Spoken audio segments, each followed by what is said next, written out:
I'm Robert Wilton. I'm a diplomat working in the Balkans. I helped run a charity, and I'm also the author of the Comptrollerate-General novels. Most recently, Traitors Field, which is a story of intrigue and a contest of lies set at the climax of the British Civil Wars at the end of the 1640s. Like the others in the series, Traitors Field is drawn from the Comptrollerate-General for Scrutiny and Survey's secret archives, and some of the documents from the archive actually feature in the book.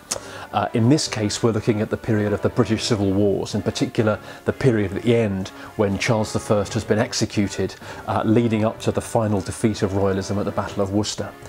And at its heart, this is really the story of how the Comptrollerate-General negotiates that transition from being the power behind the throne of Charles I to continuing to be a force behind Oliver Cromwell. How does it deal with the destruction of all stability in the state?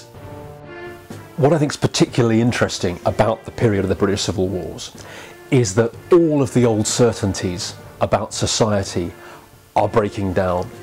It used to be the case that there was one system of government, a king, and you either accepted that or you were a rebel. There was one system of religious faith, and you either accepted that or you were a heretic.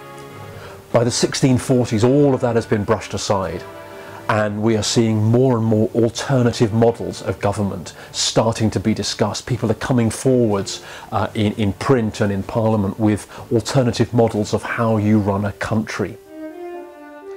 At its heart, I think Traitors Field is a story of intrigue and action at the heart of the narrative of the British Civil Wars. And anyone who's interested in that extraordinary period, in fact, anyone who wants to be caught up in a very fast-moving, unpredictable narrative of an extraordinary time will find a lot in this book. You will get caught up in the reality of battle, the sights and the noise and the smell and the chaotic viciousness of battle.